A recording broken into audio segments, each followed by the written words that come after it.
ordinary appears ordinary till you see the core side of it. And what you're looking for is the story behind the news. We bring it to you from Lagos, the commercial capital of Nigeria. Giving you all sides and political stories round the clock. Every detail from the start line to the final whistle. CoreTV News, expanding your view.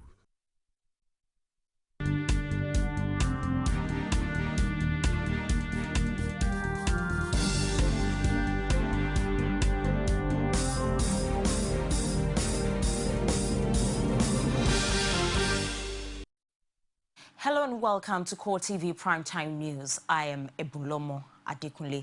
In our major story, President Goodluck Jonathan is in New York to attend the 69th session of the United Nations General Assembly.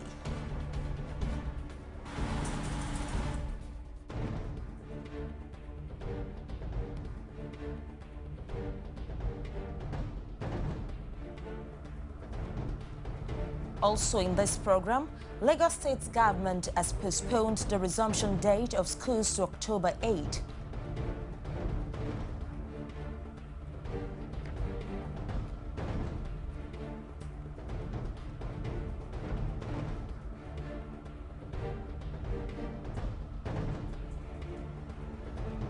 The People's Democratic Party is to commence a nationwide tour to showcase the achievements of the party in all states of the Federation since 1999.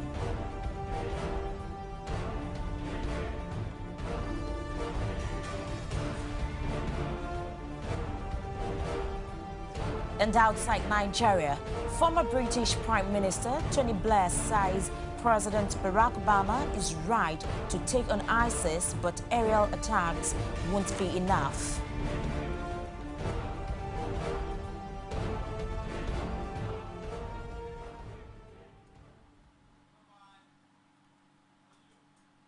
Now the details. President Jonathan has traveled to New York in the United States of America to attend the 69th session of the United Nations General Assembly. Presidential spokesperson Ruben Abati disclosed this in a statement saying that the president will return to the country on Thursday after a brief and private stopover in London. While in New York, Jonathan will attend receptions hosted by President Barack Obama of the United States of America and the Secretary General of the United Nations, Ban Ki-moon. The president will also address the United Nations Security Council high-level session on threats to international peace and security caused by terrorist acts.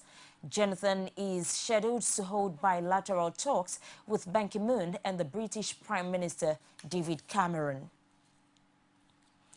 A public affairs analyst, Michael Ajayi, has called on government at all levels to be more transparent to win the trust of the people. Speaking on a flagship program, Core Digest, Ajayi attributed the controversy on the school resumption date on the inability of the populace to trust the government. The level of trust between the government and the governed is world apart. That today people find it difficult believing their governments. And it's not just a thing that has to do with Ebola alone, but you know, over the years, the government will promise heaven and earth, and the final analysis, you won't get to see anything. Okay. He advised the federal government to see the outbreak of Ebola as a wake-up call on how to tackle several other infectious diseases. Some people will have turned this Ebola issue to ATM, where they will make billions of naira. And it's not about the safety of citizenry, but about the safety of their bank account or whatever. So those are the issues. It's not just about, it's not a straightforward thing. Not a straightforward thing. Of course, it shouldn't be difficult. What is he doing? Traveling around? Yes. By now, I believe that the Federal Ministry of Health ought to have come out with a straight, clear-cut programs. Meanwhile, Lagos State Governor Babatunde Fashola has declared October 8 as the new date for schools resumption in Lagos State. Fashola implored heads of schools to use the September 22nd resumption date to commence inspection of the Ebola relief facilities in a bid to ensure a safe environment for students' arrival in schools. Omotayolo has details. Keenly and patiently seated are teachers of all public schools in Lagos State. The question in their minds, which informed the gathering, is whether schools will resume on September 22 or not. Before the declaration of the new resumption date, the Nigerian Union of Teachers had advocated for proper preventive measures before schools are reopened. Then the question everybody wants to ask is, are we ready to resume? The answer cannot be quickly said, because we have to look into what are those things that have been said by the federal government. Are they on ground in their good quantity?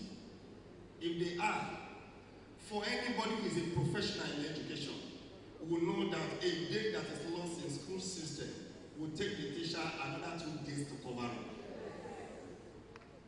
Teachers will always be at the receiving end.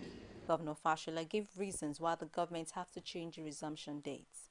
The school opens tomorrow, but for the purpose of preparing the schools, tidying up loose ends, and then instead of having them come in and then break up for Eid, we let the Eid period run, and we start full blast immediately after the Eid. That's the position my colleagues and I have worked through all night, and I'm sure that this is perhaps what you're likely to see across the schools going forward. The teachers thanked the government for agreeing to proper preventive measures against the dreaded Ebola virus. I'm very happy to hear that, because when they go to school tomorrow, I can see the feelings of the teachers that they are not happy.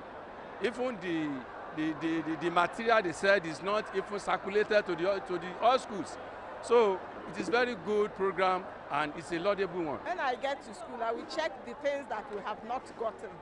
Then we will put them down and wait for the people concerned to come and give me. I want to implore teachers in Lagos State to actually fall in line and understand our plight to get to school and get the schools ready for resumption on the 8th. Now that the government and teachers in Lagos have come to an agreement on the resumption date, it is expected that all parties involved will ensure that the standard of teaching in schools is maintained. Omotayolo, CoreTV News, Lagos. Chairman of the Nigerian Union of Teachers in Kwara State, Musa Abubakar, said teachers in the state will not resume on September 22nd. He stated that the government had not made enough provisions to protect teachers, students and pupils from contracting the Ebola virus. However, the State Commissioner for Education, Saka Onimago, had directed all schools to resume by September 22nd. He had also directed schools in the state to provide basic hygiene materials like washing bowls, soaps and towels. But Musa said the union's appeal to government to use qualified health personnel to train teachers to forestall the outbreak of Ebola virus disease had not been heeded, adding that the government had not provided hand sanitizers and infrared thermometers as the teachers demanded. Kaduna State chapter of the Nigerian Union of Teachers has directed its members across the state to resume classes in compliance with the federal government's resumption date of September 22nd. NUT Chairman Audu Amba says the directive became necessary as the state government had taken adequate measures to check the spread of the Ebola virus disease, especially with the supply of infrared thermometers to the schools.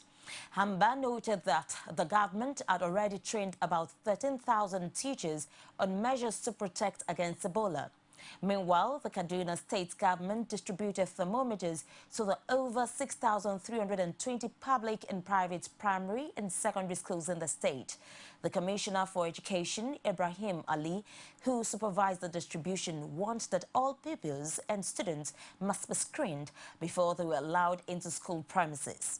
He added that the government had to embark on the distribution of the materials as a preventive measure. The son of Nigeria's First Republic Prime Minister Abdul Jalil Tafawa Balewa says he will contest the 2015 presidential election on the platform of the People's Democratic Party. Tafawa Balewa condemned plots by the national leadership of the party to demoralize other presidential aspirants by adopting President Goodluck Jonathan as the sole presidential candidate of the party. He added that he would not be intimidated with such decision, saying that such endorsement was undemocratic. He said the greater majority of Nigerians have been yearning for a leadership capable of fulfilling their high expectations and aspirations. He asked Nigerians to listen to facts and that they should not be carried away with the party's decision. He promised to make Nigeria an industrialized country. Tafawa Balewa said his administration will ensure zero unemployment, better education, maximum security, and increased power supply. The People's Democratic Party says it will embark on a nationwide tour. The information was disclosed at a press briefing by the National Publicity Secretary of the party, Olisa Metu. Metu says the tour will enable the party showcase the achievements of the party in all the states of the Federation since the return of democracy in 1999. And ahead of the 2015 elections, more members of the People's Democratic Party are increasingly confident of the party's chances in the Southwest. They readily point to the total votes recorded in recent gubernatorial elections in Ekiti and Osun states to justify their stance. If you have followed the historical trajectories of Oyo State and its politics, you would come to the very simple conclusion that the present administrations, not only was it ill prepared, there certainly had been no consistent policy or its implementation towards the people. That gives a very major gap. And today you can look at the fiscal arrangement of the APC government in Oyo State and see, you know, the skew between the current and the capital ratio. That is how much money daily is available to funnel into those projects. It was under my humble leadership that at the touch of a button, you are able to say, in Itesiwaju local government, you had 20 malaria cases last month, or you had 150 diarrhea diseases, such that the minimal resources that is available can be targeted, funneled to the areas that is most needed. And therefore, Oyo State became the template for the entire Nigeria. Many, many achievements during my tenure as Commissioner for Health. For instance, the childhood killer disease, we met at immunization rate of 13%. By the time I was leaving office, and you can confirm from UNICEF, immunization rate for your state was at 97% coverage. On the other hand, the youth arm of the All Progressives Congress, known as the All Progressives Youths, has called on all the presidential aspirants in the party to remain focused and committed to the party's success in 2015. Led by its national president, Oluwaseyi Bamigbade, the group made the call during the inauguration of its 36 state coordinators in Abuja.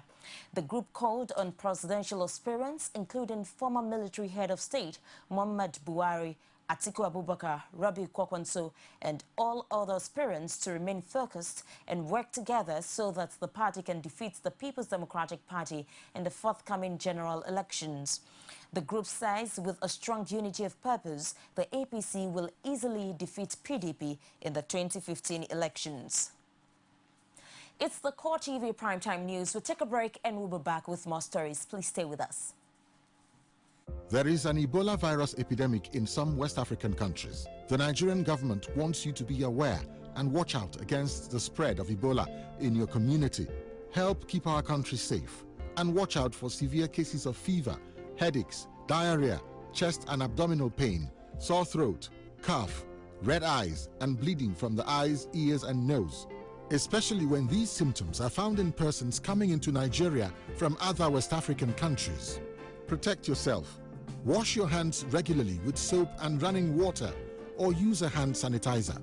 Avoid contact with the blood, urine, feces or saliva of animals like bats, monkeys, gorillas, chimpanzees or infected persons.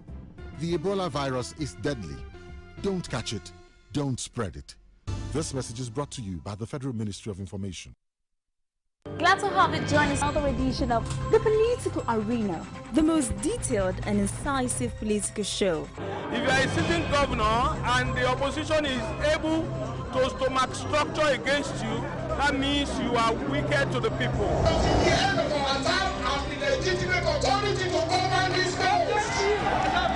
Give me 20 minutes to move or they will shoot me. He has no chance for survival. If he likes himself, this is the best time to get out before he perishes. The PDP as a ruling party has failed. So anybody who thinks that government will fold his hands and allow miscreants to take over the streets of our own state and cause havoc is deceiving himself. The good, bad, ugly and beautiful sides of the Nigerian political system. Join me every Sunday at 9:15 p.m. on CoreTV News. Thank you for being there. The Election Petition Tribunal sitting in Oshogbo has received the reply of the All Progressives Congress to the petition written by the People's Democratic Party candidate for the August 9 governorship election. The All Progressives Congress, through its counsel, Kunle Adegoke, says the party has 600 witnesses to counter the claims of Omishori that the election was not free and fair. Filing on behalf of the second respondent, which is All Progressives Congress. So we started filing yesterday. We have filed the reply. However, it is required that all the witness statements must be front-loaded, that this must go in together with the reply, just like the petitioner must equally do. We have about 600 witnesses that we have filed, that we have prepared their witness statements, so to counter the allegations of the petitioners.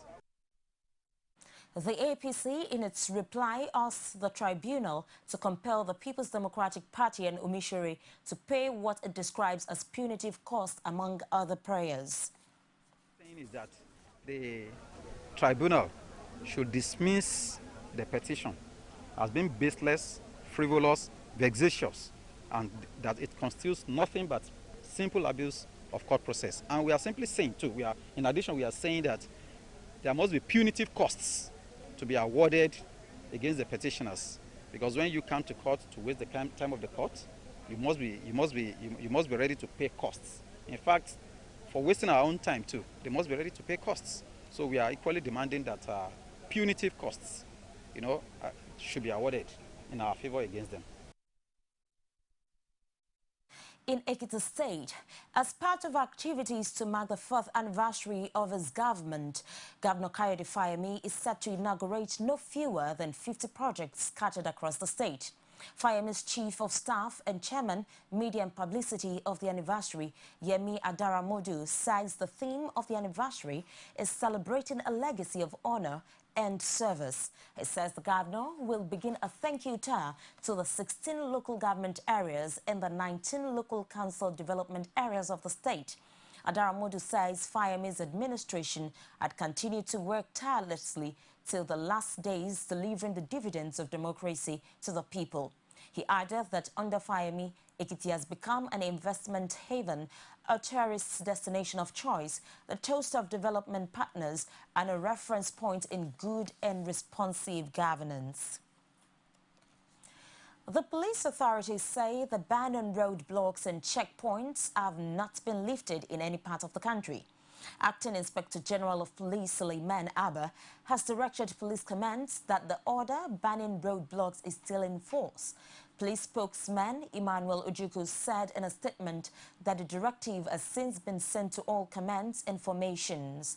Abba was quoted to have warned that all semblances of police roadblocks and permanent checkpoints, which are re-emerging in some parts of the southern Nigeria, should immediately be dismantled.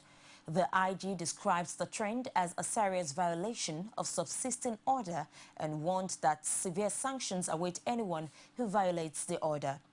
He, however, ordered extensive visibility patrol and effective surveillance on roads. We'll take another break, and when we return, it will be a story from outside Nigeria. Stay with us. There is an Ebola virus epidemic in some West African countries. The Nigerian government wants you to be aware and watch out against the spread of Ebola in your community. Help keep our country safe and watch out for severe cases of fever, headaches, diarrhea, chest and abdominal pain, sore throat, cough, red eyes, and bleeding from the eyes, ears, and nose, especially when these symptoms are found in persons coming into Nigeria from other West African countries. Protect yourself. Wash your hands regularly with soap and running water, or use a hand sanitizer. Avoid contact with the blood, urine, feces, or saliva of animals like bats, monkeys, gorillas, chimpanzees, or infected persons. The Ebola virus is deadly. Don't catch it. Don't spread it. This message is brought to you by the Federal Ministry of Information. You can now watch CoreTV News live from anywhere in the world on our website, www.coretvnews.com. Click on Live TV on our website and watch us live. And welcome to CoreTV Primetime Days. To follow us on Twitter, click on Twitter icon on our website. On Facebook, click on the Facebook and YouTube to see all our previous news production. You can also watch us live on YouTube. Click CoreTV, leave a space, then News. CoreTV News, a 24-hour news station.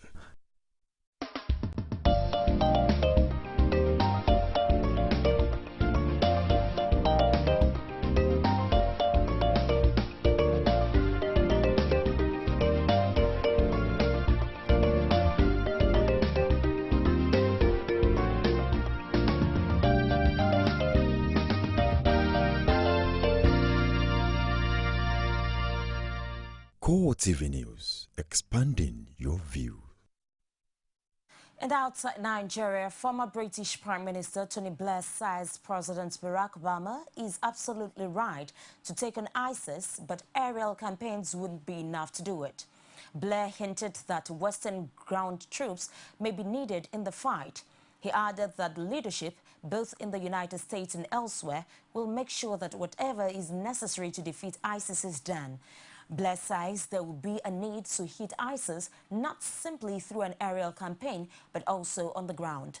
He questioned the ability of the people, if they are supported locally, to do the job, or Europe will have to supplement their efforts.